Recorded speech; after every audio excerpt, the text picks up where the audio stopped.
오늘 본문은 예배시로 분류하고 있습니다. 누가 언제 지었는지 정확히 확인되지 않은 이 본문은 선민 이스라엘 역사의 시발점인 출애굽 사건을 회상하며 찬양하고 있습니다. 야곱의 집안이라 대표적으로 표현된 이스라엘은 지금 노예 생활을 하던 애굽에서 해방되었다라고 이야기하면서 이 출애굽 과정에서 이스라엘을 향하신 하나님의 섭리는 이스라엘 백성이 애굽에서 온전히 해방되도록 매 순간 도우셨습니다. 유다가 여호와의 성소가 된다는 것은 하나님께서 유다에 임재하시겠다라는 의미입니다. 다시 말해서 유다로 지칭되는 이스라엘이 하나님의 백성, 선민이 된다는 의미입니다. 출애굽 이전에도 이스라엘은 하나님의 백성이었습니다.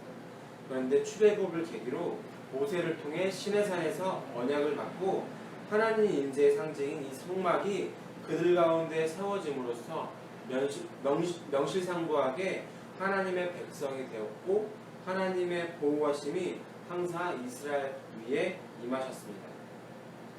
그래서 출애굽 사건은 이스라엘에게 매우 중요한 사건입니다. 출애굽 당시 어떤 상황이었는지에 대해서 3절부터 6절까지의 말씀이 증거하고 있습니다. 제가 표준세번역으로 다시 한번 읽어드리겠습니다.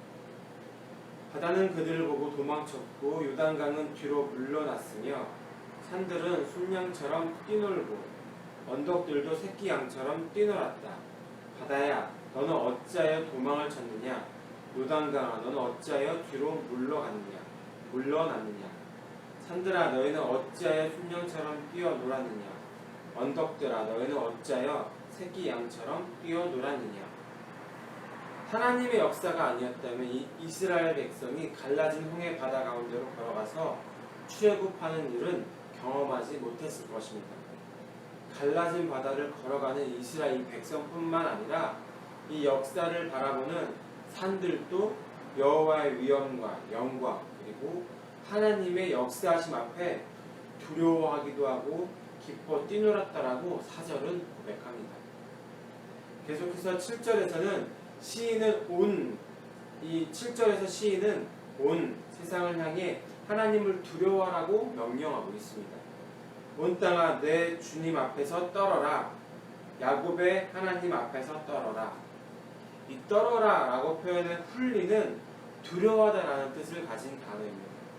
우리가 어떠한 존재인지 알면 주님 앞에서 떨 수밖에 없습니다. 내가 너무 좋아하는 연예인을 만나면 연예인을 만나기 전에는 안아보고도 싶고 악수를 하고 싶기도 하고 이야기를 나눠보고 싶지만 많은 정말 그들이 보고 싶어 했었던 스타를 보게 된다면 그 앞에서 말로 못 붙이는 경우들을 종종 TV나 이런 곳에서 발견하기도 합니다. 하다못해 대통령을 볼 때에도 그 지위 때문인지 모르겠지만 그 거리감이 느껴지는 것이 사실입니다. 그래서 함부로 대할 수가 없는 것이죠. 그런데 하물며 사람과 사람 사이에도 흔히 이야기하는 이 포스가 느껴지는데 하나님, 이 세상을 창조하시고 전 우주를 만드신 하나님을 우리가 느낀다면, 알게 된다면, 만나게 된다면 두려워할 수밖에 없을 것입니다.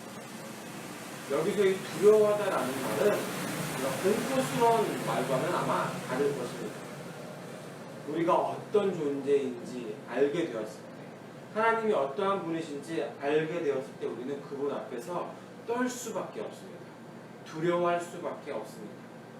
우리가 어떠한 모습을 지니고 살아가는지 바르게 직시한다면 주님을 두려워할 수밖에 없습니다. 그분이 무서워서 두려운 것이 아니라 나 같은 존재를 또한 사랑하시고 예수 그리스도를 인해 구원해 주신 이것들이 또한 내가 믿어진다면 그것이 얼마나 크고 놀라운지 깨닫게 되고 그분을 두려워할 수밖에 없습니다. 그 은혜를 깨달았던 그 순간 우리는 일평생 주님을 두려워하고 주님만을 경배하며 살기로 결정해야 합니다. 그러나 현재 우리의 모습이 주님을 두려워하고 주님만을 경배하고 있는지에 대해서 다시 한 번 더 우리는 점검해 봐야 합니다. 죄악된 우리를 구원하신 주님께서 우리 한 사람 한 사람을 구원하셨던 그 구원에 감격해서 결심했었던 하나님을 만났던 그래서 하나님밖에 없음을, 내가 하나님을 위해서 살겠다고 했었던 그 고백, 초심으로 돌아가서 오늘 우리에게 맡겨진 삶의 자리에서 주님을 경배하고 또한 찬양하고 주님을 두려워하며 살아가야 할 것입니다. 우리를 구원하기 위해서 예수 그리스도를 보내주신 하나님은 반석에서 샘물이 나게 하는 전능자라고 8절에서 고백했던 고백이 우리 가운데 있기를 간절하게 소망합니다. 기도하시겠습니다. 하나님, 주님께서 창조하신 세상 만물은 하나님을 찬양하는데 같은 이 피조물인 우리 인간들은 하나님을 찬양하기보다 자신이 더 찬양받기 좋아하는 존재인 것 같습니다. 우리를 구원하신 하나님의 은혜를 날마다 기억하면서 주님만을 찬양하고 경배하고 감사하고 예배하기를 소망합니다. 하나님을 두려워할 줄 아는 그리스도인으로 오늘도 우리에게 맡겨주신 삶의 자리를 지켜갈 수 있도록 도와주시옵소서. 이 모든 말씀 예수님의 이름으로 기도했습니다.